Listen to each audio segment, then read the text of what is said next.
Imagine there is a huge crevice right under your house. What would you do? Probably pick up your belongings and evacuate the structure.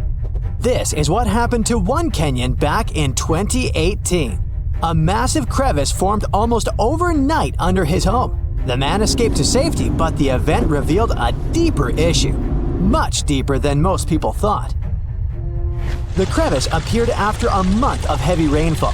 This part of the country, west of the Kenyan capital of Nairobi, sits in a seismically active region. The massive hole in the ground was covered with ash from a nearby dormant volcano. The crevice in the ground ran for miles, and it was 65 feet wide in some places. It was as deep as the Hollywood sign is tall. The gaping hole damaged a vital local road. People soon dubbed it the Grand Canyon. But this is no laughing matter. The same thing happened in 2023. Kenya's highway authority had to close the busy road for repairs once again. Preliminary reports showed that heavy rains were the likeliest cause. The rupture itself is part of the Great Rift Valley. It extends from Jordan in the north to Mozambique in eastern Africa. Its total length is nearly 1.5 times the distance from New York to Los Angeles. Rift valleys are located all over the planet. They're lowland places where tectonic plates move apart or rift. These are huge slabs of rock in Earth's outermost layer. They rest on molten rock underneath, which makes them unstable. Tectonic plates are constantly on the move. They can bump into each other, or one plate can go under another. This can occur both on land and at the bottom of the ocean. Continental rifts are less frequent than the ones we find underwater. The East African Rift is one of 4 major ones. The nearby Arabian Plate has been on the move for the last 30 million years. When it separated from the African mainland, it created the Red Sea and the Gulf of Aden. When you look at the physical map of Africa, it looks like one contiguous landmass. But when you dig deeper, quite literally, you realize it rests on 2 tectonic plates. The Nubian one carries most of the continent. The smaller Somali plate holds the Horn of Africa. The crevice in Kenya appeared in the rift valley between these 2 plates. That's because they're moving away from each other. The rift is growing larger, which means that one day the African continent will split into 2. The rifting process is a slow one. The present rate is just 1/4 of an inch every year. Scientists estimate that the split will occur in 5 to 10 million years. Some experts place this event 50 million years into the future. The end result will be 2 African subcontinents. They will be separated by a body of water that will become our planet's 6th ocean. This also means that 5 now landlocked countries will get access to the sea. When they get a coastline, the countries could build harbors to trade with the rest of the world. 3 other countries, including Kenya, would find themselves on 2 continents. The future split of Africa into 2 parts might sound dramatic at first, but it wouldn't be unnatural. This is the first time, after hundreds of millions of years, that the shape of Earth would change so much. The last time this happened was during the Jurassic period.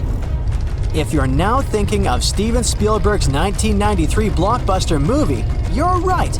The world of dinosaurs had a different shape than the one we're familiar with today. There was a supercontinent called Gondwana. It included today's South America, Antarctica, India, Africa, Arabia, Madagascar, and Australia. Then, around 180 million years ago, things started to change. Earth was starting to take its familiar shape. The Indian subcontinent collided with the Asian mainland. The event gave rise to the Himalayan mountain range. These are the highest mountains in the world, with 30 peaks over 24,000 feet in altitude. This process is far from over. The Himalayas are still growing in height. On the other side of Gondwana, Africa and South America first separated together. But they weren't meant to last long.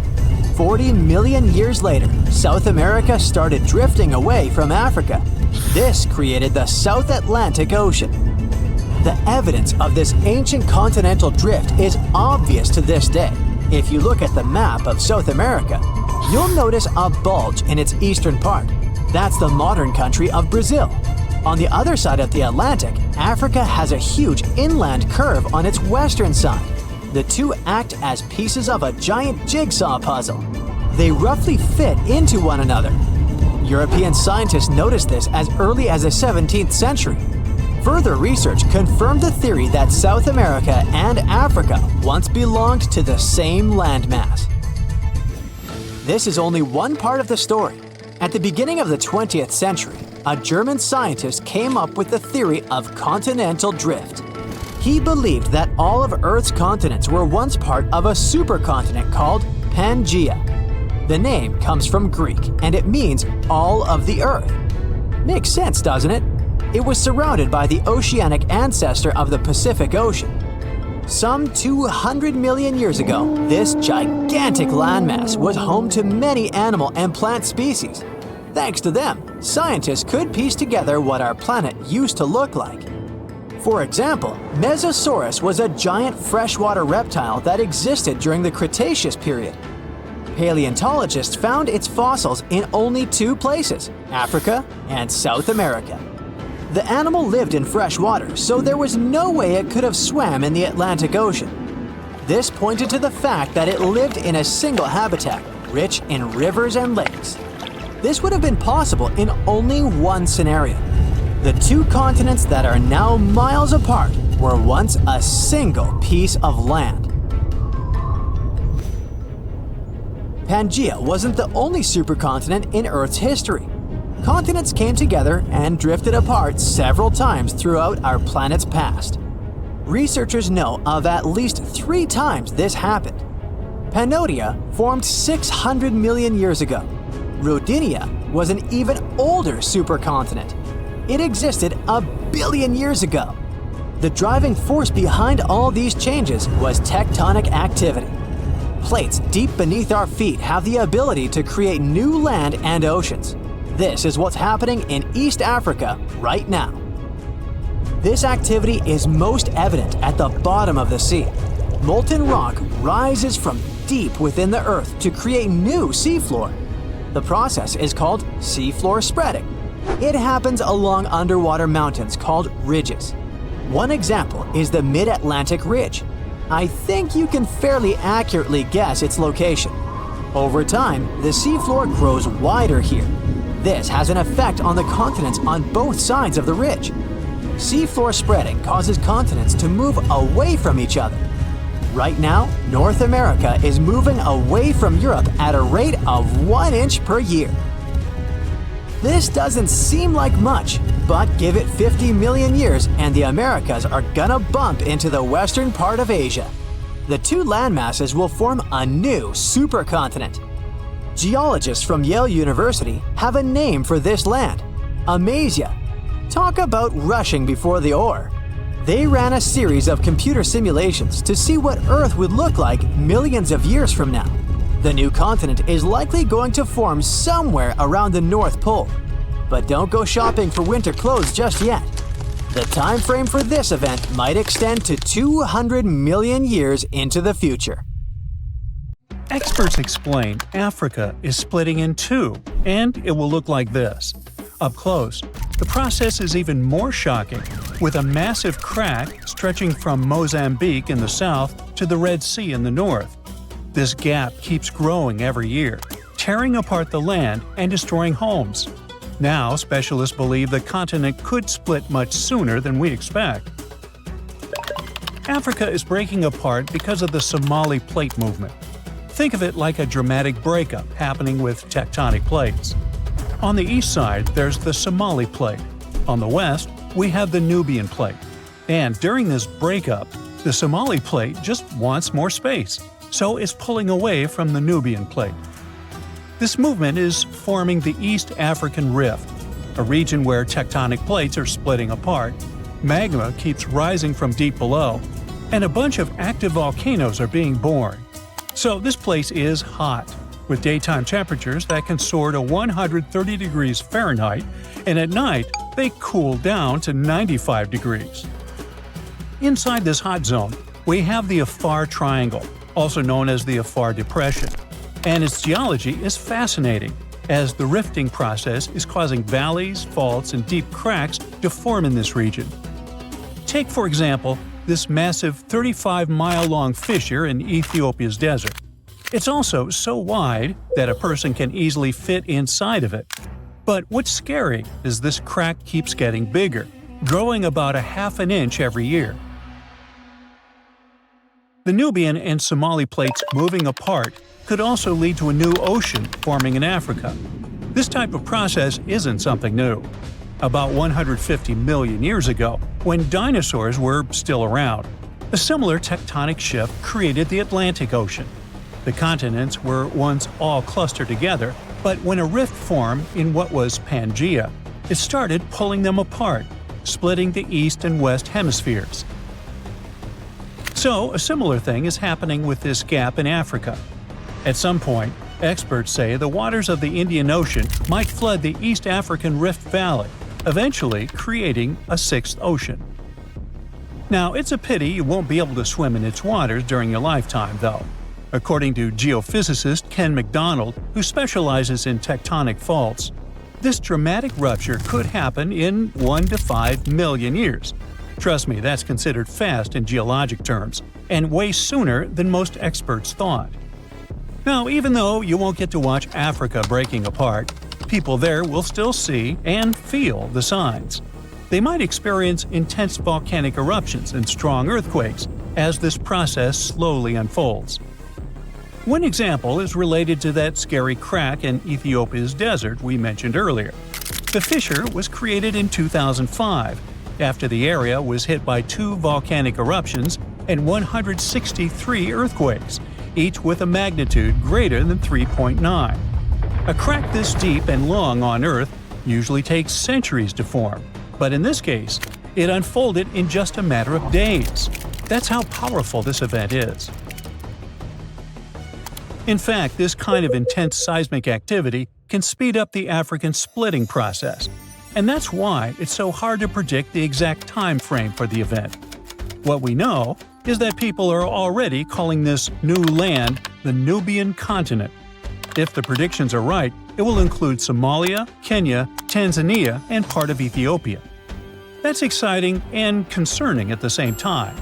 As new coastlines emerge, countries will need to make major adjustments when it comes to infrastructure and land management. They might lose a lot of roads, houses, and other constructions currently located near or right in the East African Rift. In Kenya, for example, the fissures tore apart a busy road, and authorities desperately tried to fill the gap with rocks and cement. In another case, an old woman was sitting and eating with her family when her house suddenly split down the middle. Recently, earthquakes that happened near Ethiopia's Afar region demolished 37 schools and forced about 5,000 students to leave their classrooms. Unfortunately, stories like this could become more common over the next few years. But there is a positive side to all this. Countries located in the middle of Africa, like Zambia and Uganda, could gain coastlines, and that might be great for them. Having a coast means they would get access to new trade routes, opening fresh economic opportunities. Plus, think about the tourism boom. With all those newly formed paradisical beaches, these countries could become the next big gateway spot for travelers. The local ecosystem in this newly created ocean will change as well, and new marine species may emerge. So, let's look. This is the path where the rift is most advanced right now. I mean, we expect this is where Africa will eventually get separated. But things could get a little more complicated. Some time ago, Michael Daly, a geologist at the University of Oxford, suggested that this rift could extend further west. And some new evidence backs up his theory, pointing out that the crack could extend south through Botswana's heartland into South Africa, and west through Namibia, all the way to the Atlantic Ocean. If these fractures widened into deep cracks, the ocean might come in and fill the gaps. Experts say Africa could split so much that it becomes an archipelago. But then again, we won't see that happening. It will take tens of millions of years for this to play out. We already know that Africa is at risk of breaking into a bunch of huge islands or small continents. The news isn't great for Madagascar either, as the world's fourth largest island could end up being split in half. But can the opposite process happen? I mean, can new land appear as the Nubian and Somali plates move apart? Well, as these tectonic plates get away from each other, the magma from the Earth's mantle might rise to the surface, and when it cools, it solidifies into new land. That's how other places in the world emerged, like Iceland and the Azores. So, yeah, the same process could happen in the East African Rift, and over the long term, it is possible that the rift could create new islands. For now, all we can say is that the geology of the Afar Depression is unique. It is the most active rift system on our planet. And when I say rift system, I mean a zone where tectonic plates are pulling apart. This region brings together all kinds of events, from faults in the Earth's crust to volcanic zones to the potential formation of a sixth ocean. For experts, it's like studying the evolution of rifts up close. And since it is such an active volcanic area, it also has enormous potential for tapping into geothermal energy, that is, using heat from inside the Earth to generate electricity. 2 geothermal power plants are already producing energy in Ethiopia, one in the Ethiopian Rift Valley and the other in the Afar. Now, geologists are exploring new potential spots. When we look at that deep crack in the ground, we know it's caused by tectonic plate movement. There's no mystery there. But what we still don't fully understand is why the cracks happen exactly where they do. For example, a crack that opened up in Botswana appeared after a magnitude 6.5 earthquake back in 2017. But the epicenter wasn't in the rift zone, where the plates are moving like we would expect. Instead, it was farther south. Since it's unusual for a rift to happen without volcanic activity, this fact really challenges our traditional ideas of how continents divide. Figuring out why these cracks appear in specific spots is still a missing piece of the puzzle for experts trying to explain how Africa is splitting. Hopefully, we get some answers before the continent turns into a massive archipelago. India could split horizontally into 2 parts as it runs into Eurasia. The movement of the Indian plate that includes most of modern South Asia is causing the Himalayas to grow. This process started around 60 million years ago when the plate first bumped into Eurasia. Scientists from the Netherlands have used the power of an AI simulator to see what this region will look like one day. The computer model showed that the Indian subcontinent will merge with the Horn of Africa in approximately 200 million years. The present-day cities of Mumbai and Mogadishu will become next-door neighbors. They will sit along the newly formed mountain chain scientists provisionally named the Somalaya. On the other side of this geological formation, Madagascar will connect with Sumatra, while Calcutta and the island of Mauritius will occupy the same region. Sri Lanka would cease to exist as it becomes part of the Indian mainland. Further to the north, scientists predict that the Himalayas are going to increase in height in the foreseeable future. As the Indian plate continues to mile northward, there will be major changes to the surrounding landscape. The present fault line will drift further south. Tens of thousands of years in the future, there might be no Nepal. The Himalayan range will have expanded sideways to fully engulf the mountainous country. And there may be way more earthquakes in this part of the world because of this movement. Most researchers agree the speed at which India is moving northward into Eurasia is barely 1/10 of an inch every year. Some of them think this is happening because of the plate's buoyancy. It prevents the Indian plate from sinking into the mantle, which gives Tibet its elevated topography. Other scholars believe that the structure is buckling under the pressure. The process resembles what happens to a sheet of paper when you push it horizontally against a wall. As you apply more pressure to its edge, the sheet starts to rise in the middle. In the real world, this bulge would be the Tibetan Plateau. A recent theory gives us the third explanation for the process.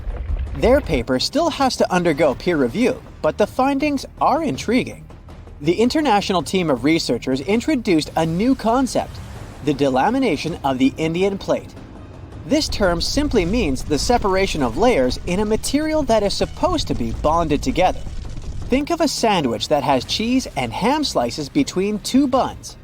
Take one of those layers out of the sandwich and you get delamination. In geological terms, this process involves the upper part of the plate peeling off and moving upwards. In the case of the Indian plate, this is the section that supports Tibet's elevation. The lower section is denser, which causes it to sink into the mantle. Plate tectonics are, in this way, similar to a layered cake. Chefs place the spongy, denser layer at the bottom, so the heavier top doesn't crush it. Scientists developed their thesis by analyzing helium gases in water samples from the region's hot springs. Helium-3 is a rare isotope that shows that the mantle is close to the surface of the Earth.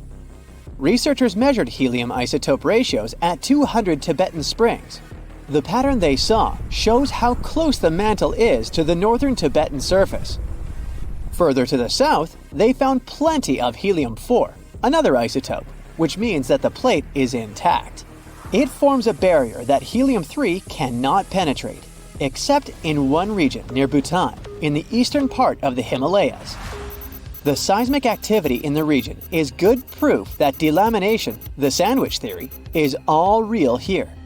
And it shows us that the mantle is intruding from the eastern side of the plateau. This concept puts under question the old, established ideas about tectonic plate behavior. The scientists behind the study suspect that the unique shape of the Indian plate contributes to the delamination process. It's the thickest at the northernmost point and the thinnest on the sides. If it's all true, it will mean that the continental collisions have a more dynamic and complex nature than geologists previously believed. Scientists still don't have enough hard evidence to prove the correctness of the new theory, just hints. Drilling to depths of over 60 miles is mechanically impossible right now. Such excavations are necessary to be 100% sure that the delamination process is going on. With the right technology, we would be able to better understand the hazards associated with earthquakes in the Asia-Pacific region. It's home to the famous Ring of Fire, where 75% of Earth's volcanoes are located. 9 out of 10 all earthquakes take place here. The India-Australia-Capricorn tectonic plate beneath the Indian Ocean is also important for solving Earth's tectonic mysteries. The term geophysicists use for such locations is nascent plate boundary. These are plates where tectonic plates are just starting to pull apart or push against each other. They represent the initial stage of a full-fledged plate boundary. Such a geological transformation unfolds at a pace of barely 5% of a single inch per year. That's about as long as a strand of spaghetti is wide. This shouldn't worry us too much from today's perspective. The India-Australia-Capricorn plate is destined to split in half over the course of tens of millions of years. Scientists from France studied records of 2 earthquakes that happened in 2012 and concluded there must be a nascent boundary there. Earthquakes normally occur at places where 2 or more tectonic plates meet. But the tremors in the Indian Ocean happened in the middle of the plate. The scientists used sonar scanning to map out the sea floor and see what was really going on there. After further examination of the marine area off the coast of Western Australia, researchers found a complex network of 62 pull-apart basins along a fracture zone. The scientific data backed up the idea that the tectonic plate was slowly but surely breaking apart. It's another proof that the outer layer of our planet is dynamic, not static. In some cases, you don't have to be a scientist to notice these powerful underground forces. Massive crevices emerged almost overnight due to heavy rainfall in a seismically active region in rural Kenya. First in 2018 and then again in 2023. The local population named the biggest of them the Grand Canyon. These events were not one-time incidents, but signals from the East African Rift System, part of the Great Rift Valley. This huge geological phenomenon stretching from Jordan to Mozambique shows us the gradual splitting of the African continent into two subcontinents. You can find rift valleys all around the world as proof of how tectonic plate movements are changing the planet. The East African Rift shows the underlying dynamics of the Nubian and Somali plates. The Nubian plate bears most of Africa, and the smaller Somali plate cradles the Horn of Africa. The two are gradually moving away from one another, which causes the formation of crevices within the rift valley. This process of continental rifting, going on at a rate slightly faster than the one in India, will eventually lead to the split of Africa into two continents. The whole process, which is about to happen in the next 10 to 50 million years, marks a significant geological event that reminds us of Earth's historical transformations. The last time our planet's geography changed so drastically was during the Jurassic period. The world map from the period looks recognizable, but the land masses were oddly positioned from the modern perspective. In the north, Eurasia was still loosely connected to North America, which was at the time called Laurasia. This landmass was slowly moving away from the supercontinent of Gondwana, further down south. It consisted of what we know today as Africa, South America, Australia, and Antarctica.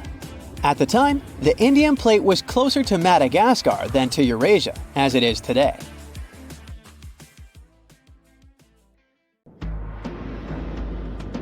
Endless hot deserts seem lifeless at first glance. But among these sands, you can meet dangerous and sometimes creepy creatures. Some of them can only cause health problems, but some can stay in your memory forever. Let's get to know them, starting with dangerous ones and finishing with real nightmares. So, you're walking through a desert and see a big teddy bear with open hands. You understand that it's probably a mirage, but still, you come closer. You were right. It's not a plush toy, but a giant cactus. There's something strange about it. Thanks to some strange fluff, the branches resemble the arms of a teddy bear. However, this is not fluff, but thousands of thin needles, and they are the reason you shouldn't come closer. The cactus is called the jumping cholla, or teddy bear cholla. It grows in the desert areas of Arizona and in the northern part of Mexico. Don't worry, this cactus won't attack you, but it will cling to your skin or clothes if you touch it. Such a fur coat protects the cactus from animals, creates shade, and saves it from heat. The lateral branches are the most important parts of the plant as they carry out photosynthesis and accumulate a large amount of moisture inside. So, despite all the danger, the cactus can be helpful for desert wanderers. And the danger here is needles. If you look closer at them, you will see they have the shape of hooks. One touch, and hundreds of thorns are already in your finger. It's pretty difficult to get rid of them, and the needles cause unpleasant, painful sensations. But the coolest thing about this cactus is the way it reproduces. The plant clones itself in a new place. When animals and people pass the jumping cholla and touch it, the cactus gives them a small piece of itself, along with the needles. As soon as you throw this piece to the ground, it takes root and starts growing. The degree of danger is rising. The next monster from the desert is running toward us, and that is an ostrich. Many think these animals are cowards hiding their heads in the sand. You will most likely change your mind if you're unlucky enough to meet one. Usually, ostriches are not aggressive, but you should run if you come closer to their nest. On the other hand, you won't be able to do that because ostriches move at a speed of 43 miles per hour. You need a car to get away from them. They run and hit their enemy with their chests. There have been cases when ostriches attacked vans and caused significant damage to them. But the main danger these birds present is their powerful legs with sharp claws. They can deliver strong blows with them and even beat a prone opponent. So yes, if you see an ostrich in the distance, go the other way. This small spotted lizard lives underground almost all the time in the arid deserts of the southwestern US and northwestern Mexico. Sometimes, it goes outside to find lunch. It only seems cute, but in fact, it's a dangerous Gila monster. Its thick skin protects the reptile from hawks, coyotes, and other predators. But its main protection is its venom. Snakes and spiders inject their toxins using long, needle-like fangs.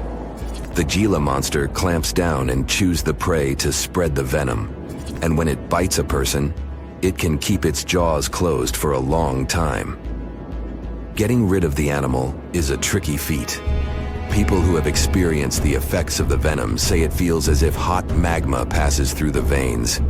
Despite this, the lizard turned out to be useful for science. Doctors used its venom to create medicines for diabetes and obesity. The time has come. Now you're about to meet one of the creepiest creatures living in the desert. Be quiet and listen to the silence. Stand still. There's no one around. Suddenly, you hear some hissing coming from below. You lower your head and see it. A big yellow spider the size of a human palm with strong jaws and long legs hides in the shadow of your body. In horror, you run away from this monster, but it goes after you. It isn't easy to do it in this situation, but try to calm down. The creature isn't interested in you. It wants only your shadow to hide from the scorching sun. Anyway, it's better not to touch it. The powerful jaws of the camel spider can cause unpleasant sensations, to put it mildly. And, by the way, this creature isn't really a spider. Yeah, it belongs to the class of arachnids, but it's a separate species, Sulpagid. It likes to bite. It's fearless and pretty aggressive. The spider preys on insects, lizards, rodents, and small birds. It can also move at a speed of 10 miles per hour. For their small size, this is very fast. You need to be a professional athlete to run away from it. Most often, you can find camel spiders in the deserts of the Middle East, but they also live in Mexico and the southwestern US. These runners are nocturnal and try to avoid the sun during the day, so they are always hunting your shadow. By the way, they got their name because they often hide in the shadows of camels. You won't hide from them during the day, but they will also want to come after you at night, especially if you make a fire. Sulpugids always run to the light in the hope of eating something. Some species of these spiders make a hissing sound to scare their enemies away. Now, let's calm down for a second and leave the hot desert. We're going into the humid tropics of Tanzania. Under tree bark, fallen leaves, and in dark caves, you can meet one of the most terrifying creatures on Earth, a tailless whip scorpion. Imagine a big scorpion without a tail, with a flat body that looks like it has been pressed by something. It's similar to spiders, but has no venom glands and can't spin a web.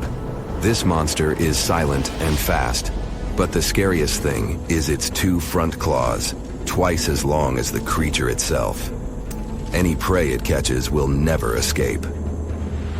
Life in a dark cave has spoiled its eyesight, so the whip scorpion tries to avoid sunlight. During molting, it climbs up to the ceiling and slowly comes out of its old skin. Imagine directing your flashlight there and seeing small cocoons out of which pale spiders with excessively long legs crawl. If you really meet it, be calm and slowly go away as far as possible. Be careful.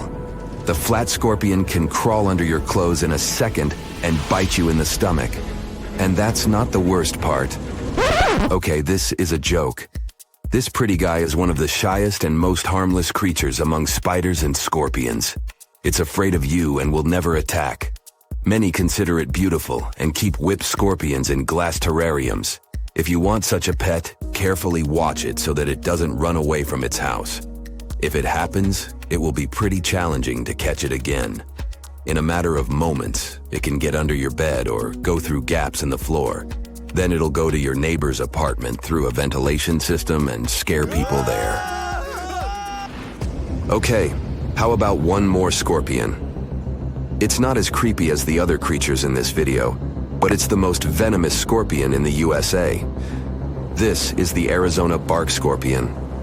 The problem is that you can see it in the desert, in your home, or in the yard. These dangerous, venomous beasts crawl into rooms and often sting people. One time is enough to cause pain, similar to a bee sting. But someone with an allergy may experience paralysis, breathing problems, and other health issues. Mirror check. You've got your beige parka on, your chisel is packed, and your overnight plane ride to Saudi Arabia is booked. You know what this means, right? Unfortunately, you weren't cast in the remake of Dune. It just means that you're ready to go explore the world's largest desert areas in the hopes of uncovering prehistoric secrets about our ancestors. Let's get one thing straight. If you ever thought that deserts were empty spaces, think again. They might be filled with sand as far as the eye can see, but they also hold a lot of history, you know, because before humans settled down in cities and towns, we were nomadic people, and we traveled all around the globe looking for food, water, and shelter. So we had to come up with some interesting stuff to survive. Like this thing that was found in the desert of Saudi Arabia. Do you have any idea what this could have been? Over many years, scientists have discussed the origins and use of huge structures such as these ones. It seems our Neolithic ancestors were way smarter than we gave them credit for.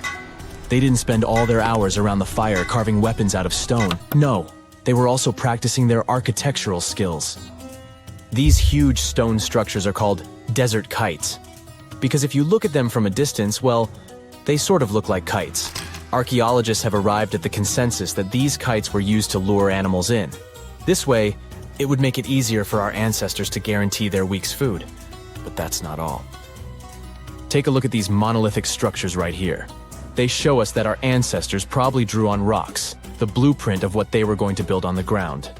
Just like modern-day architects, desert kites could be miles long, so they drew out a plan before actually building them. The most surprising feature of all is that these kites were built even before things such as Stonehenge. We're talking around 7,000 to 9,000 years ago. Over the last decade, scientists have been able to identify over 6,000 desert kites spread across the Middle East and West and Central Asia. If you don't think this huge, try building something this large without the help of any drones. It looks like a pretty difficult feat to me. And apparently, Saudi Arabia's desert is filled with more amazing things. Scientists have found mysterious stone structures that are older than the pyramids of Giza in Egypt. So of course, you can't wait to go check that out. Can we all agree that carrying around heavy rocks to build a pyramid without the help of modern technology sounds absurd? I mean, how on earth did they do it? Now imagine turning back the clock about 2,000 years into the past and finding humans that built similar gigantic structures in isolated areas. Take a look at these so-called mustadils. They are rectangular structures built from piled-up stones, found over 77,000 square miles. Some archaeologists believe that these monuments were used for ritualistic purposes, maybe processions of some kind, where people would walk from one end of the plateau to the other. I'd be down for that. Now let's move on to another deserted area. We're entering the world-famous Sahara desert landscape. Isn't it beautiful? Here, you're about to unravel an ancient mystery, something that took years for researchers to solve. Fun fact, the Sahara Desert is the world's largest hot desert. It spans over 3 million square miles, which would be like putting 1,000 times the country of Hawaii next to each other. We say it's the largest hot desert because the world's largest desert area is Antarctica. But we all know temperatures over there are freezing, not the typical image of when we think of a desert.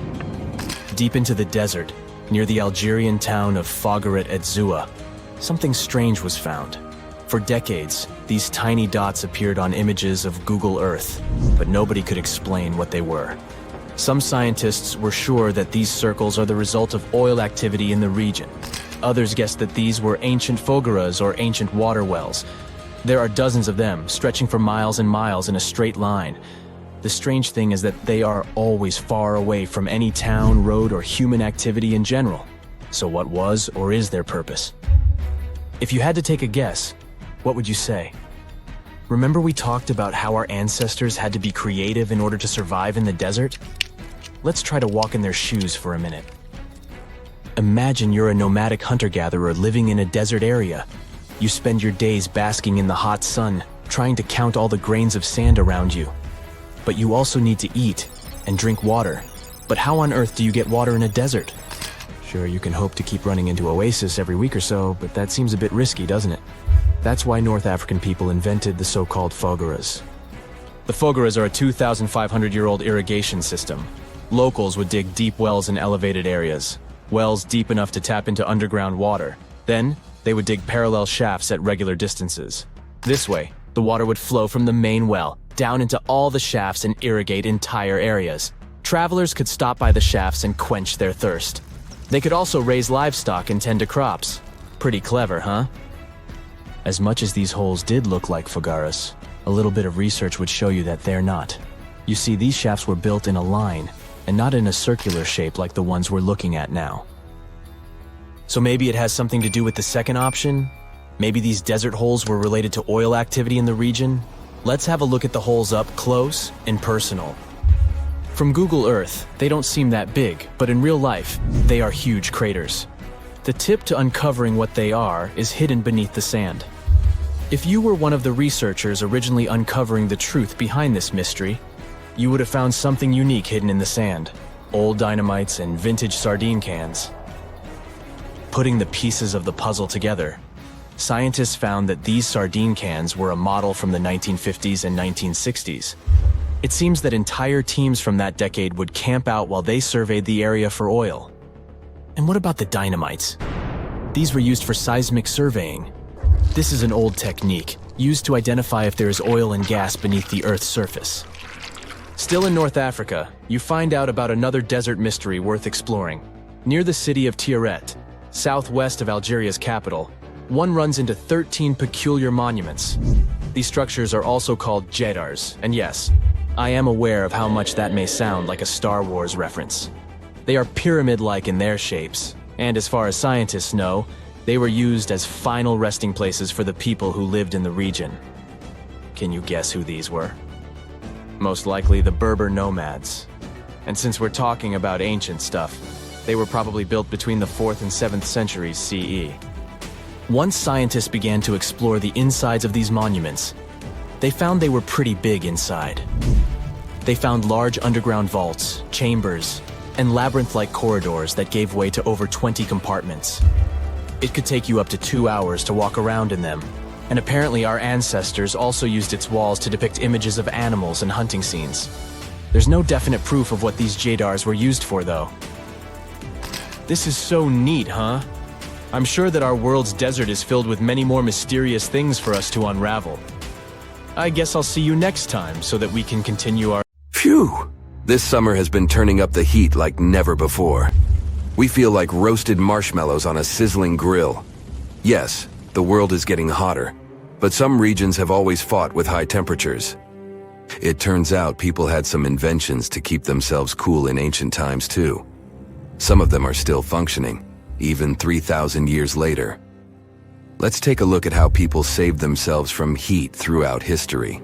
So, put an ice cube into your cold drink and get ready to hear how people survived the heat. Speaking of ice cubes, do you know that the Persians made an ice storage system? In the deserts of ancient Persia, people had an out-of-the-box idea about how to prevent their food from turning into a melted mess. These ingenious Persians stumbled upon a physics trick that allowed them to create ice in the middle of the desert. They called these cool structures yakhchals, which basically means ice pits. These ice pits were not your ordinary coolers. They were like secret underground fridges. They looked like dome-shaped mud brick structures on the outside, but inside, it was a whole different world. These ice pits had an evaporation cooler system that worked like magic. At night, when the desert cooled down, Persians made use of the radiative cooling effect. They set up cleverly designed trenches to hold thin layers of water. The water froze, defying the desert heat. Then there were underground square storage areas. The Persians collected the melting ice water from these cool trenches, and during the night, they froze it again, making the most of the desert's natural chill. To add to the cooling effect, they built a wall to shade the storage areas from the hot midday sun. And that's not all. They had this fantastic wind-catching contraption called a badger that caught the breeze and directed it right into the ice pits. Fresh air plus ice. Cool breeze. A winning combo. They even had intricate water channels called qanats to bring water to the ice pits and homes all the way from the nearby mountains. As time passed, these yakhchuls faded into history and modern technology took over. But hey, there's good news too. Some awesome folks in Iran are restoring these ancient coolers. So, if you ever find yourself in the desert, don't forget to pay a visit to these marvelous places and witness the genius of the ancient Persians firsthand. Now, I want to focus more on the wind catchers because they don't just help make ice cubes. They actually function as a cooling system as well.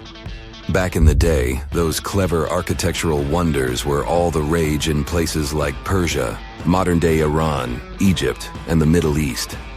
Imagine tower-like structures with openings at various levels strategically placed to harness the power of nature's breeze. These openings were like magical portals for the wind. They captured those refreshing gusts and guided them right into people's living spaces. Basically, they were natural air conditioners. The breeze would gracefully flow downward, cooling the ground as it danced through the building. The secret sauce lies in the details: the tower's height, the number of sides, the openings, and the positioning of the interior blades. Everything plays its role in how efficiently the wind towers work out. Thanks to these wind catchers, ancient societies could enjoy comfy indoor temperatures without sweating. Can you imagine living in those times?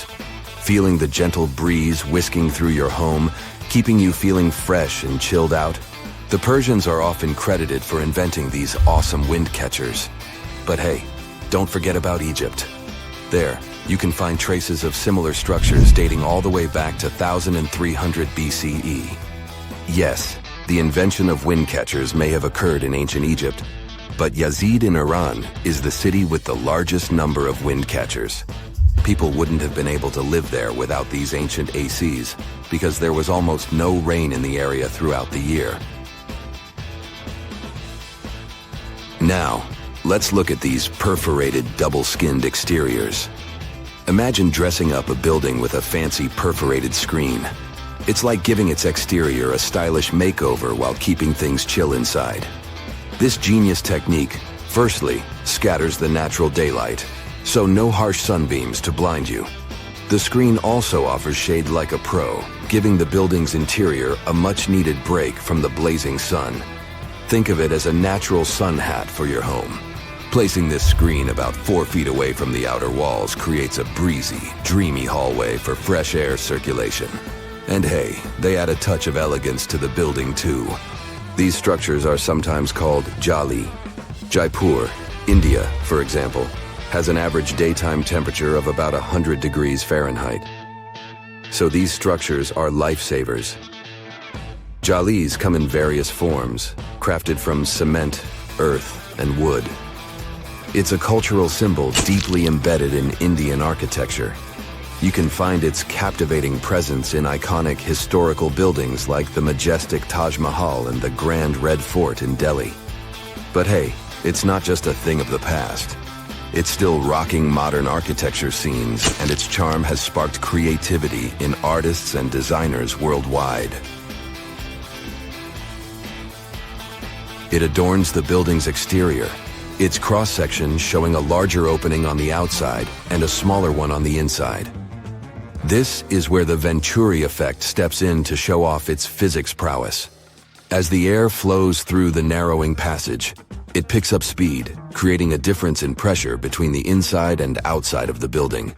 Air blowing at a higher speed gets compressed, and when released, it cools down. Mashrabia is a wooden lattice or screen used in the Middle East and North Africa. These decorative wonders are like window blinds, but they do more than just look pretty.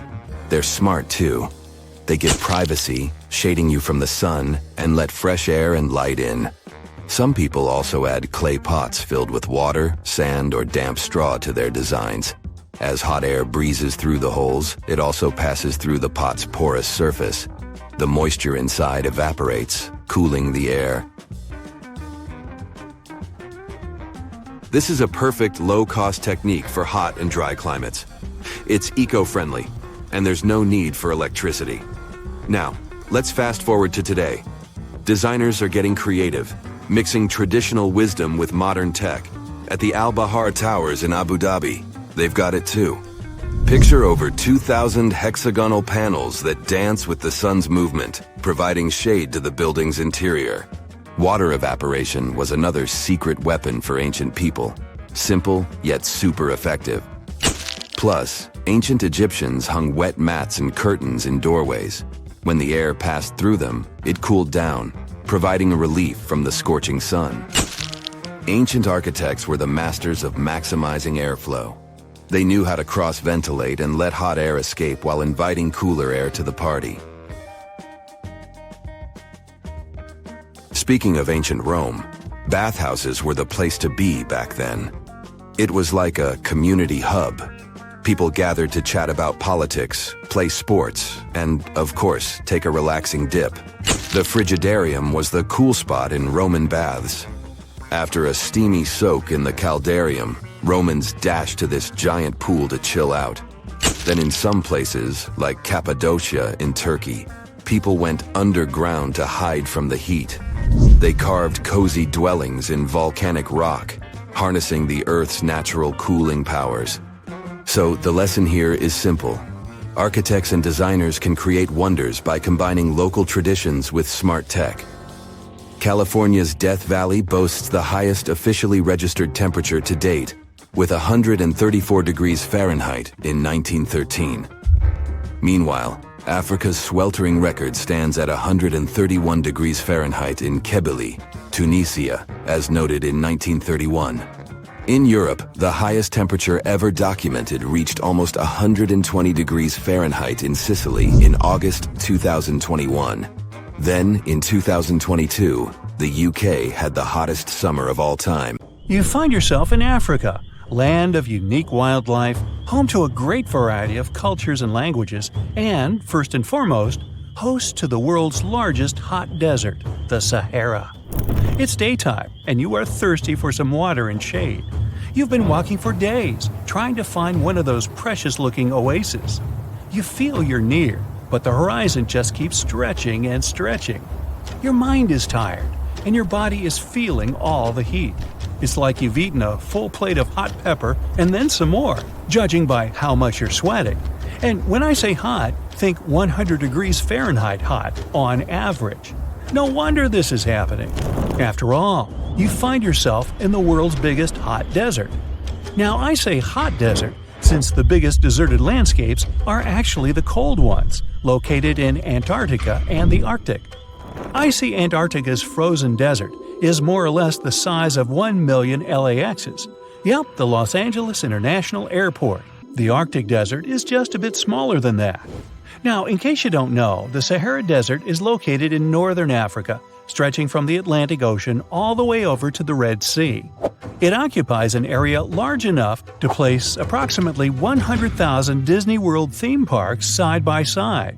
According to scientists, its boundaries are expanding.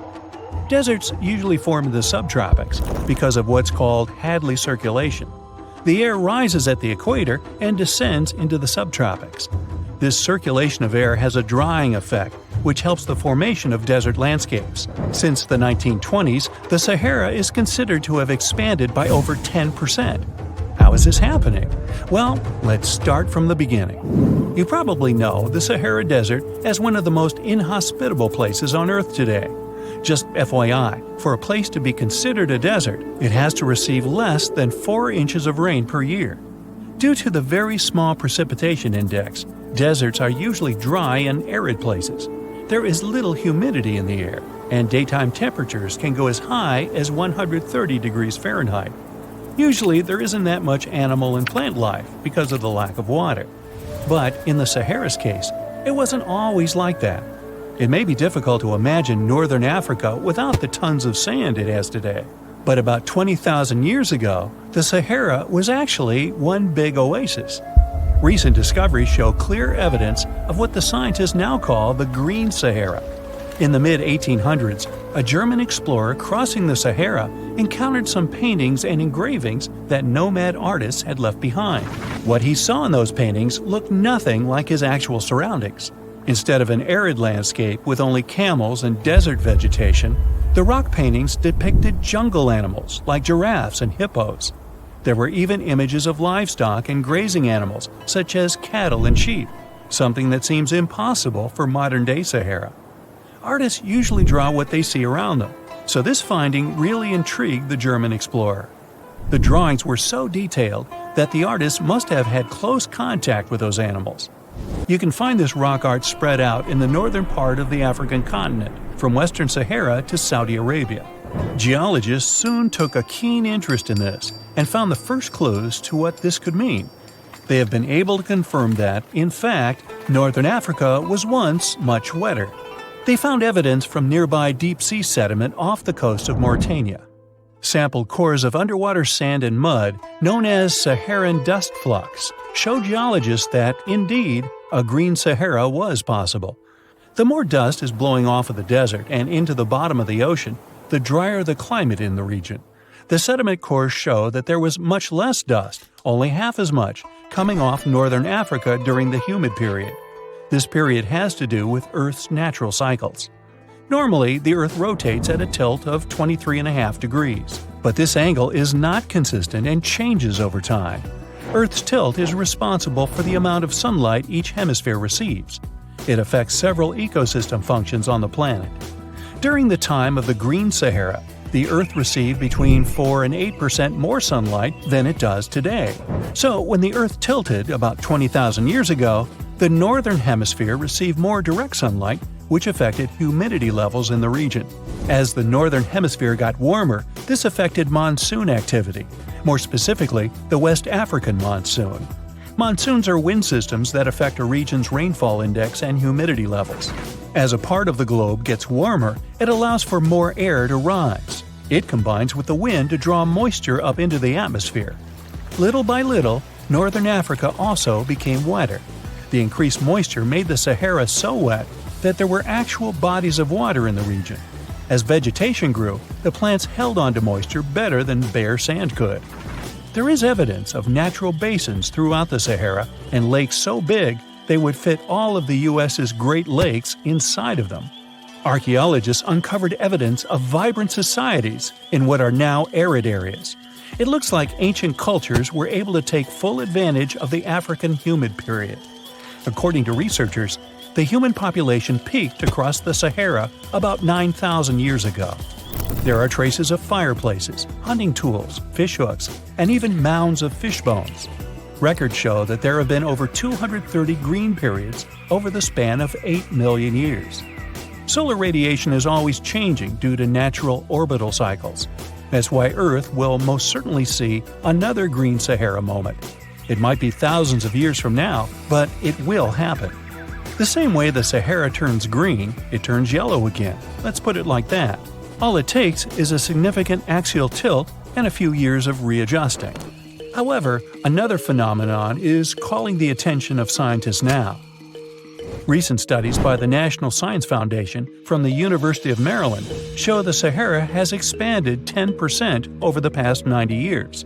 This phenomenon is called desertification, which literally means fertile land turning into desert land. The Sahara Desert is now advancing into the semi-arid region of Sahel. In 1950, this region was home to 31 million people. Today, its population is over 100 million people.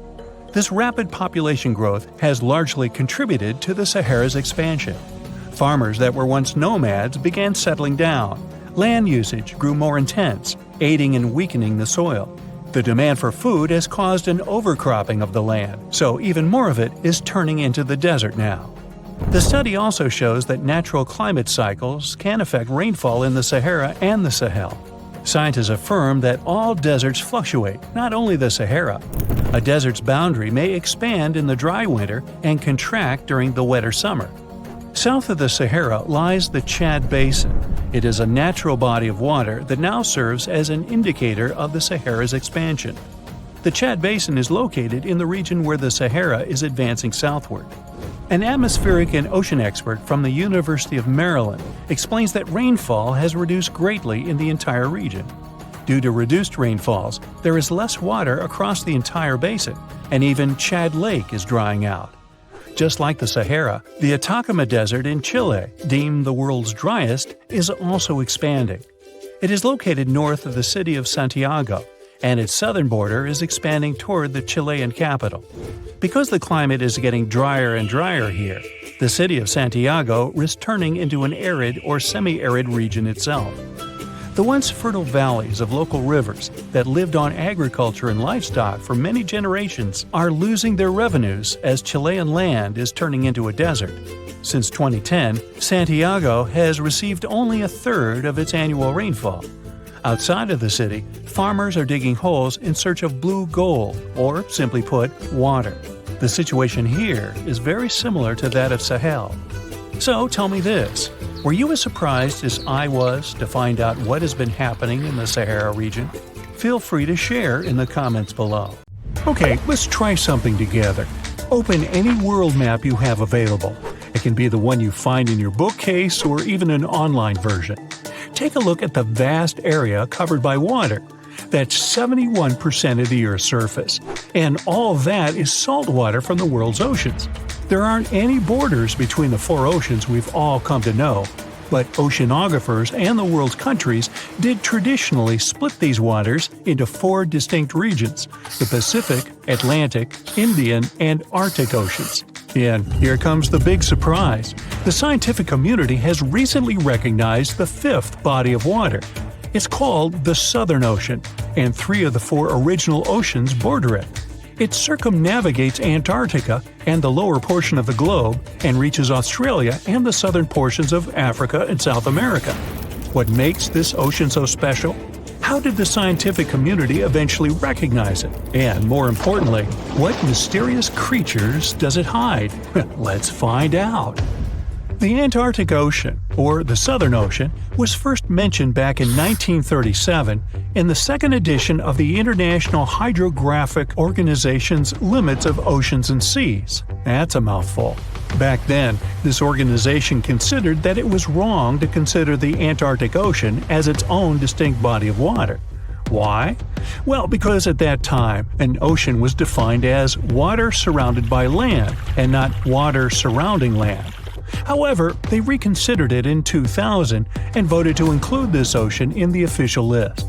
They also decided on the name Southern Ocean over the commonly used Antarctic Ocean.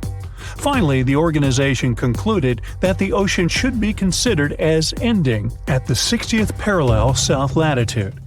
But how old is this ocean? Well, many specialists believe it to have formed only 30 million years ago, which would make it the youngest of the world's oceans. It was created when Antarctica and South America moved away from each other during the early stages of our planet's development. This unique water current is a distinctive component of the Southern Ocean, as it helps keep the waters flowing around the icy continent. It's called the Antarctic Circumpolar Current, and it moves to the east with incredible speed. It's estimated that it moves an enormous amount of water per second. Some of the disputes regarding the Southern Ocean also have to do with this amazing current. Some specialists believe it separates the water of the Southern Ocean from the waters of the nearing Atlantic or Pacific. Only the rapid circulating water is considered the Southern Ocean. On the other hand, though, a handful of scientists say that the current actually makes the naming issue more complex by not limiting the waters to a specific geographic location. They believe that the waters in the current are different in terms of composition from waters in the northern oceans because they are way colder and have a lot more salt. Sailors don't really like this new body of water, mostly because of the frequent cyclone-like storms that it experiences. They happen because of the big temperature difference between the ice packs and the ocean waves. As a result, these storms are very difficult to surpass for any sailors that happen to encounter them. I mean, really, these are the strongest winds found anywhere on our planet. More so, the vessels going through this area must also be wary of the frequent icebergs that may pop up every now and then, and also of the low surface temperatures. Just to paint you a better picture, Some of the icebergs found here can span over several hundred meters and can exist all year round, regardless of the season. The latitudes from 50 to 70 have even earned the nicknames of Furious 50s or the Shrieking 60s because of these intense year-round storms. Even the landscape is unique. They say the Southern Ocean has bluer glaciers, colder air, and more intimidating mountains than anywhere else in the world. Now, let's get to the mysterious creatures that call this place home, as thousands of species of wildlife live only here and nowhere else in the world. Let's start with the quirky sea pig, or one of the sea cucumbers as it's sometimes called. There are a lot of them in the waters off Antarctica. Why is it called that way, though? Because of its pink hue and round, bloated looks. On a closer look, it even appears to have a little tail and set of ears, just like a pig. They do help a lot with the quality of the waters here, filtering sand and sediment. Then there are the Hoff crabs that live on the floor of the Antarctic Sea. The Southern Ocean is a cold water environment, but crabs are more adapted to warmer waters. So, Hoff crabs gather around the warmth made by volcanic vents. They get the needed warmth and food here. You can find them in large piles, one on top of another, literally filling the space at the vent openings. Now, wonder how they got their unofficial name? Well, it's because of their apparent similarity to the actor David Hasselhoff, whose impressive chest reminded explorers of the crab. Okay. Ever seen a fish that's completely transparent? You'd have to get to these waters down in the south, but they do exist, and they are simply called the ice fish. You can basically see inside them, being completely clear and all. That's because of their see-through skin and because they don't have any red blood cells. Their special power is that they can use antifreeze to prevent their bodies from going solid in the cold waters of the Southern Ocean. Instead of the standard thicker blood, the red one with hemoglobin, ice fish have thinner blood that moves around more easily throughout their bodies, hence giving them the much-needed nutrients and oxygen. Now, is there a monster hidden in these waters? Some people believe this to be the case, and thanks to recent research, we even have video footage of it. Some Australian researchers stumbled upon a bunch of weird-looking creatures that were swimming near the seafloor of the Southern Ocean. This pink blob-like fish seemed to be propelled by a little pair of fins. To quote them on it, it seemed to resemble a chicken just before you put it in the oven. I'm not sure I even want to know what that looks like. It took them some time and research to identify the monster. It's a shy species of sea cucumber, known more by its creative nickname, the headless chicken monster. We've known this creature has existed since the late 1800s, but we've barely ever seen it. And we've only ever captured it on tape once before when it was spotted in the Gulf of Mexico, which is quite far from the waters off the coast of East Antarctica. There's so much we don't know about this creature, like how many of them exist in our waters and how they live, eat, and reproduce. Ever heard of the emperor penguin? It's not a penguin species that just happens to have a crown on its head, if that's what you're thinking. But they are one of those penguins that inhabit this specific location and are also the largest species of their kind altogether. What makes them special is that they make their colonies on the sea ice, and most of them never step foot on land. More so, penguin dads lose almost half their weight while incubating the eggs. They're also fascinating swimmers, able to dive deeper and longer than any other bird, up to 700 feet. Not to mention they can stay submerged for up to 18 minutes at a time as they gather food. We have yet to uncover all the secrets of the mysterious Southern Ocean, but it's clear that it's home to some unique and fragile marine ecosystems. Recognizing it as a new ocean could be one way to focus the public attention on it and help its conservation. In 2018, the most powerful underwater earthquake occurred between East Africa and Madagascar. There was a deep rift between the Earth's crust and the mantle. Hundreds of thousands of tons of magma came out on the surface of the ocean floor. After that, a huge underwater volcano with a height of 2,700 feet was formed near the coast of Madagascar. This is almost twice the height of the Empire State Building, and all this is hidden under the water. French scientists studied this place since it had regular seismic activity. When the geologists went on an expedition to the coast of Madagascar, they discovered this giant underwater rock, which was not here until recently. With the help of geological equipment, they discovered the earthquake happened deeper than usual, below the Earth's crust.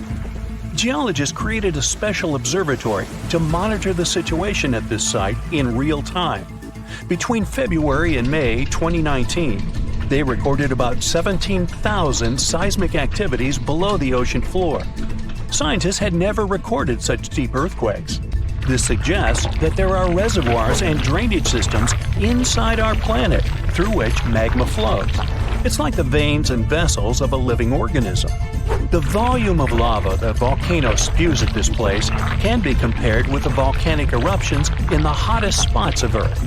Perhaps this is one of the most catastrophic, but at the same time, beautiful events in nature over the past few years. To understand what can be beautiful about this, let's first figure out what an underwater volcano is and how it works. Inside our planet, there are incandescent liquid metals and molten rocks containing almost all the chemical elements from the periodic table.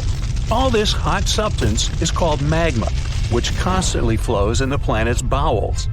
Anyway, magma is lighter than the surrounding Earth's crust, so it always tries to break out upwards. Fortunately, the surface of our planet is strong enough and doesn't allow magma to splash out. But sometimes it happens, and here's why. The Earth's crust consists of many solid parts, tectonic plates. These plates collide with each other because of movement. Imagine a massive picture of puzzles. Each detail of this puzzle is a tectonic plate, and they all are constantly moving. Sometimes one puzzle gets unhooked from another.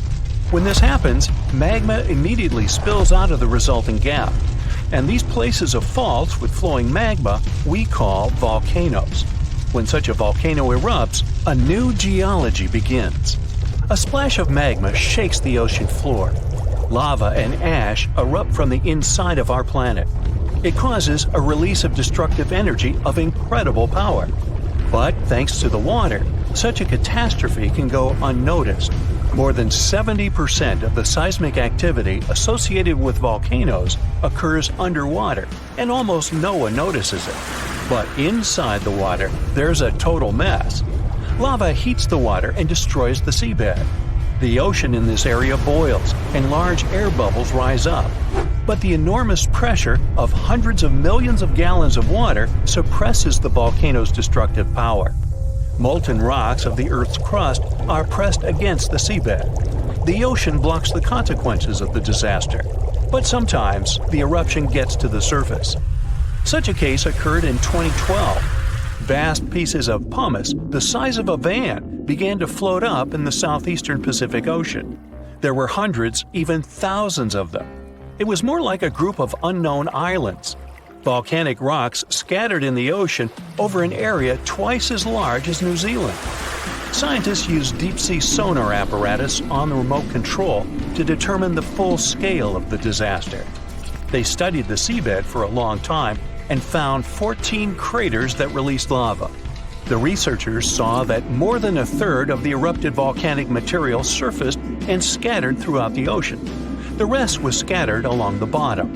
It destroyed all marine life in the area. However, after the eruption of volcanoes, life is reborn like a phoenix from the ashes. Volcanic ash, lava, and soil around the volcano contain many useful elements and minerals. They nourish the soil and promote the development of microorganisms not only on land but also in water. That's why there's so much vegetation, flowers, and trees around volcanoes. And underwater volcanoes can eventually form natural islands. This is a long process, resulting from which a large piece of land comes out of the water. When magma goes out, the water immediately presses it to the seabed. The eruption can go on for a long time. The released magma raises the level of the seabed. After another 100, maybe 1,000 years, a new eruption begins. New magma flows lay a new layer on the surface of the previous one. Over millions of years, layer by layer, the volcano has been growing. It's slowly rising up because of constant eruptions. Some volcanoes may go out forever, and some continue to erupt. And then, one day, the level of volcanic rock reaches the surface in the form of a huge island. After many more years, the volcano may go out, and then life appears on the formed island. The destroyed seabed area is filled with animals, trees, flowers, and plants. These volcanic islands have unique ecosystems because they develop separately from all continents. Observing such islands helps scientists understand how life on Earth was born. There are hundreds of islands around the world that have appeared because of eruptions of underwater volcanoes. You can find them in Hawaii, Indonesia, and Iceland. Many of them are inhabited by people. They build villages and small towns there. The ground on such islands is fertile. Fruits and vegetables grow there. The water is filled with fish. Such places may seem like paradise, but at the same time, it's dangerous to live there because the volcano may wake up. One of the most famous eruptions occurred on the island of Ogashima, south of Tokyo. People built a beautiful city right in the crater of an active volcano, and in May 1785, the eruption began. No one expected this to happen. At some point, thousands of birds rose and flew away from the island, and then the ground began to shake. A heavy, low sound came from beneath the underground depths. Thick smoke escaped from the top of the green volcano. The mountain threw dirt, large rocks, and red-hot pieces of magma into the sky. The disaster lasted several weeks. People managed to evacuate, and then there was a long recovery. Locals rebuilt the houses and brought the city back. Almost 250 years have passed since that moment, and during this time, the volcano has never woken up. Despite the risk of a new eruption, people continue to live there. The population is growing since this place resembles paradise, and no one wants to leave it. There are thermal springs, dense jungles with rich soil, and many fish. Meteorological and seismological services constantly monitor the volcano's activity. Movements and fractures of tectonic plates create another natural disaster: destructive tsunamis. Unlike volcanoes, huge waves are formed when seismic activity causes the crust to move vertically, up or down. When this happens, water pressure shifts on the ocean floor, which releases energy. This energy pushes the water and creates a tsunami. By the same principle, you form a small wave when you throw a stone into the water. First, a small tsunami appears. Then it picks up speed and increases in size. Its height can reach the level of a 5-story building. It's heading for the coast and accelerating to 500 miles per hour. This is almost twice as fast as a Formula One race car. Millions of gallons of water, weighing thousands of tons, are getting closer. And now the wave reaches the shore and demolishes everything in its path. Houses, trees, cars, nothing can withstand the destructive force of nature. Such tsunamis are a frequent occurrence on the coast of Japan. People have built massive shields near the land to stop the waves before they hit the shore. Still, in spite of all preparedness, somehow, nature always prevails. Our planet has 5 oceans: the Pacific, Atlantic, Indian, Southern, and Arctic, not counting Billy Ocean. But it seems there's a 6th one out there too. It's just that you can't see it. Scientists have found evidence of large amounts of water hidden in the transition zone. That's the boundary layer that separates the upper and lower mantle of our planet. That boundary goes hundreds of miles deep down below the surface. Natural diamonds usually form in the mantle, but at depths of up to 155 miles. Some of them are very rare. They may come from deeper depths. That was the case with this fascinating diamond that formed 410 miles below the surface. The gem was big enough for scientists to study it and determine what it was made of. They were surprised when the composition of this very rare diamond showed that it was formed in pretty watery conditions. Because of that, such a diamond wouldn't be worth much in jewelry stores, but it was priceless in the lab. So, could this mean there's an ocean under the surface of our planet? It would definitely get us closer to the idea Jules Verne had about this whole magical secret world inside Earth, including the ocean. But that's not exactly the case. The water is there, true, but it's not like you can enjoy the view watching waves splashing around like on the surface of our planet. The water is actually stored within the minerals. That's why this area is so wet. Let's now move to Africa to keep up with the story, or to be more specific, to a spot called the Afar region. It's part of Ethiopia and a place where 3 tectonic plates meet. Tectonic plates are large pieces of our planet's crust that slowly move. These movements cause earthquakes and produce volcanoes, mountains, deep underwater valleys we call trenches, and so on. And the Afar Valley is where the Arabian, Somali, and Nubian plates meet. Together, they form an intersection in the shape of a Y. Why? Let me tell you. These plates are moving all the time. The Somali plate is moving southeast toward the Australian and Indian plates. The Arabian plate is moving north, getting closer to the Eurasian plate. At some point, it will close the Persian Gulf. This movement of plates has created something we call the Great Rift Valley, considering there are, all these cool rifts. The Aden Ridge to the east, the Red Sea Rift to the west, the Oculus Rift and the East African Rift to the south. But the East African Rift is something we want to focus on, because this one could be the key to this potential sixth ocean, but this time on the surface. A continental rift is a spot where 2 tectonic plates that form a single continent start to separate. Here it's the Somali and Nubian plates. Together, they're parts that make up Africa. If they keep moving in separate directions, this currently continental rift may become what we call an oceanic spreading ridge. In other words, when the plates are far enough apart from each other, there will be an enormous crack between them. This way, magma will freely flow up from beneath them. It'll be cool and eventually start creating a new ocean floor. Africa will be split into 2 parts, and there will be a new ocean flowing between what will turn into 2 mini-continents. Nope, it's not time to get your swim trunks and sunscreen yet. Even if the Somali and Arabian plates do move far enough to form an oceanic spreading ridge, it'll take millions of years before this happens.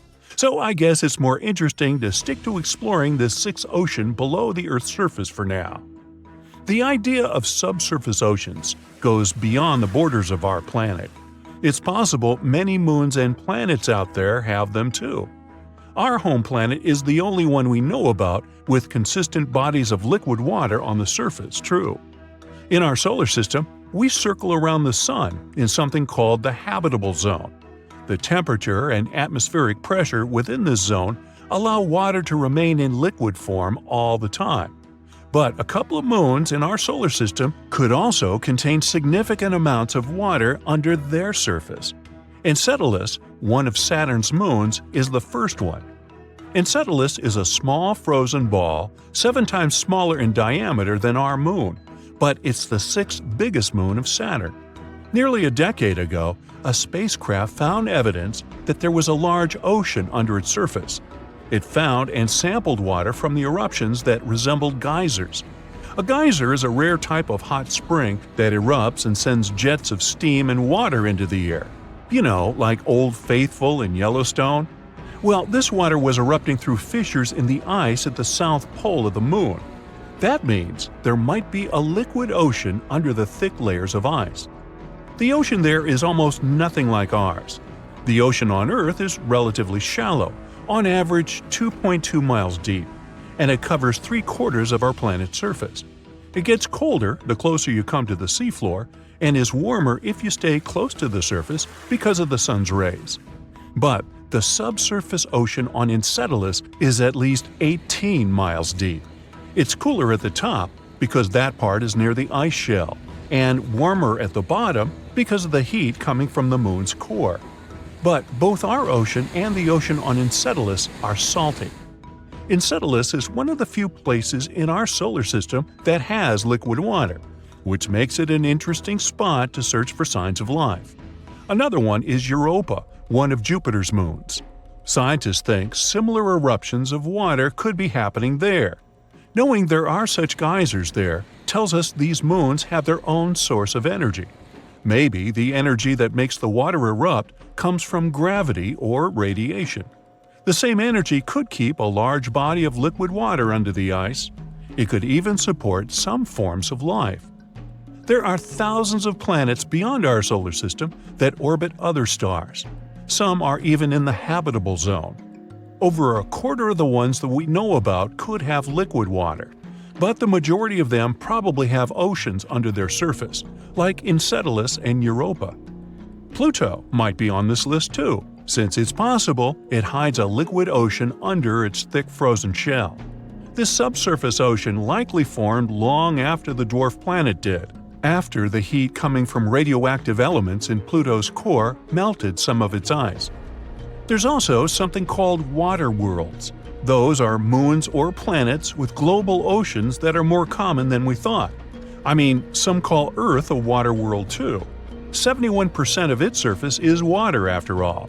And when you look at our home planet from space, you mostly get those blue marble pictures. When exploring other planets, especially those outside of our solar system, researchers often go with a policy of follow the water. After all, water is the main element we know that's necessary for supporting life. And when there's a water world that's close to its parent star, scientists assume it must have formed way farther and then moved closer once its orbit shrank. The composition of the planet was set when it was in a colder orbit, or, in other words, when it made a wider circle around its star. We call the process of orbital shrinking a migration, and if water worlds are really that common, it can be proof that migration really happens. Exoplanets are all those planets that orbit around other stars, not our Sun. Some exoplanets may have oceans that are way deeper than any of those in our solar system, hundreds or even thousands of miles deep. Our Mariana Trench is scary, and it's not even 7 miles deep. And those exoplanet oceans are, wow, almost bottomless. You know, oceans cover around 70% of Earth's surface, and we have only explored 5 to 20% of them. And now, astronomers have found more water, a huge stash floating out there in space by a quasar that's more than 12 billion light-years away. And we aren't talking about just a little puddle. It's a mind-blowing amount of water, about 140 trillion times more than all the water in Earth's oceans combined. It's hanging around a supermassive black hole that's a staggering 20 billion times bigger than our Sun. This black hole is surrounded by a super bright quasar. It gives off as much energy as you get if you gathered 1,000 trillion suns. I can't count that high. Oh, by the way, since light takes time to reach us, we're seeing this quasar as it was when the universe was still very young. Astronomers are sure that the newly discovered water reservoir is the farthest and biggest we have ever found in space. Mark Bradford from NASA's Jet Propulsion Laboratory explains that the environment of this quasar is so unique that it's capable of creating an incredible amount of water. Bradford's team, along with another group of astronomers, has been studying the quasar and the supermassive black hole at its center for quite some time. They've noticed that as the black hole pulls in surrounding matter, it heats up the nearby gas and dust. This process has created a region packed with molecules that have never been observed at such a great distance before. Now, quasars were first spotted around 50 years ago, when telescopes picked up super bright objects way out in space. They're not regular stars. They shine from the centers of distant galaxies and are so powerful they outshine all the stars in their galaxy combined. At the heart of every quasar is a gigantic black hole, which is millions or even billions of times heavier than the Sun. When gas and dust swirl toward the black hole, they heat up and release an insane amount of energy. It makes quasars some of the brightest and most powerful things we've ever seen in space. Looking at quasars is like looking back in time. The light we see from them today has been traveling for billions of years. It gives scientists a peek at what the universe looked like way back in the past. Quasars can help us understand how galaxies formed, how matter spread out, and how the first cosmic structures came together. Some quasars shoot out massive jets of superfast particles. Stretching across space, they can sometimes change entire regions of the universe. But let's get back to that space water, or rather water vapor. When astronomers discovered it, it was floating around the quasar, spread across a huge area hundreds of light-years wide. For comparison, just 1 light-year is about 6 trillion miles. Even though the gas there is incredibly thin, unlike what we're used to on Earth, it's much warmer and denser than the gas found in most other galaxies, including our own Milky Way. The temperature of this gas is around minus 63 degrees Fahrenheit, and it's about 300 trillion times less dense than Earth's atmosphere. It does sound extreme, even in space terms, it's unusual. Now, water vapor isn't just another molecule. The very fact that it exists near the quasar hints that the area is regularly blasted with radiation. That's what keeps the gas warmer than usual.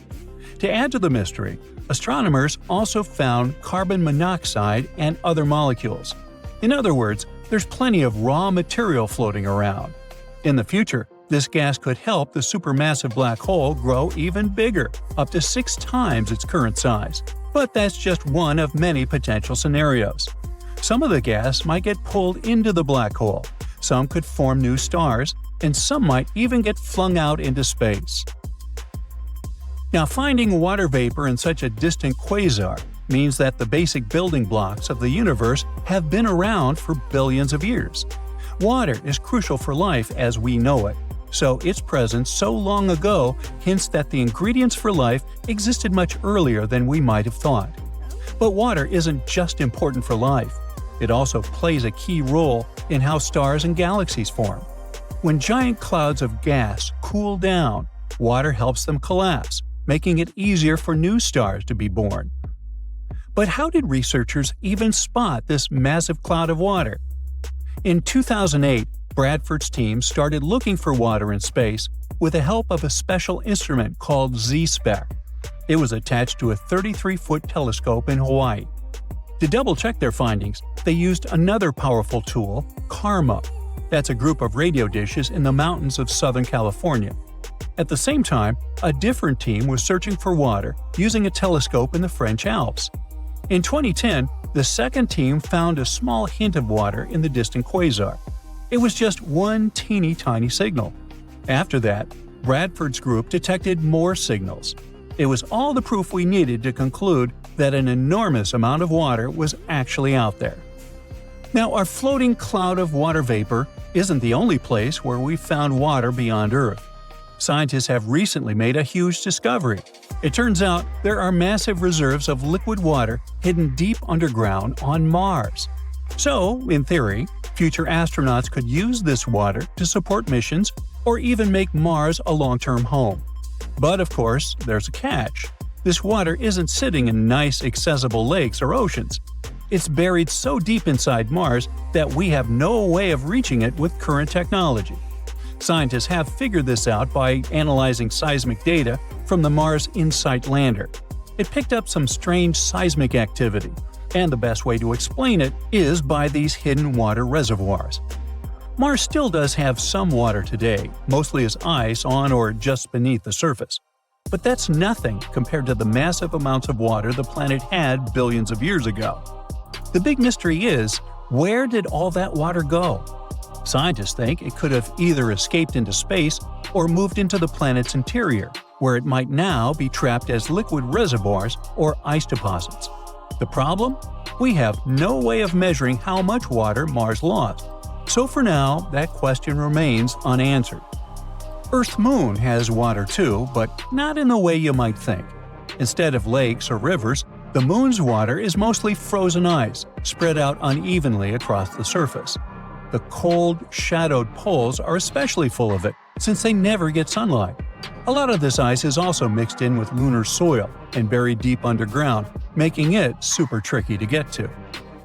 Then there's Enceladus, one of Saturn's moons. It's tiny, just 314 miles across. It's small enough to fit inside Arizona. I think we should try that.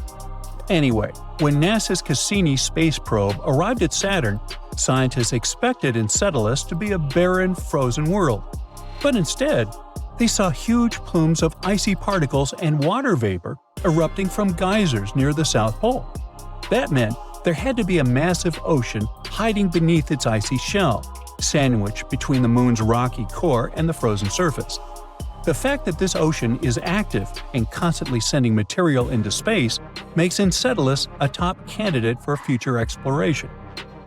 We also have Europa, one of Jupiter's moons, and one of the most promising places to search for alien life. Europa has a gigantic saltwater ocean that could be 40 to 100 miles deep. This means it might hold more water than all of Earth's oceans combined. But there's a big obstacle. This ocean is hidden under a thick ice shell, which scientists think is 10 to 20 miles deep. Europa's ocean stays liquid because of tidal forces from Jupiter's gravity. The planet's massive pull stretches and squeezes the Moon, creating friction, which heats up the interior, stopping the ocean from freezing solid. And the most exciting part is that scientists think water plumes might be erupting from cracks in Europa's ice, shooting ocean water into space. Now, if that's true, we could potentially sample the ocean without having to drill through miles of ice. But there are still a lot of unknowns. How big are Europa's water reservoirs? How quickly do they refreeze? And how does the intense temperature and pressure affect the ice? Scientists are eager to figure this out because Europa's ocean is one of the best bets we have for finding extraterrestrial microbes somewhere in our solar system.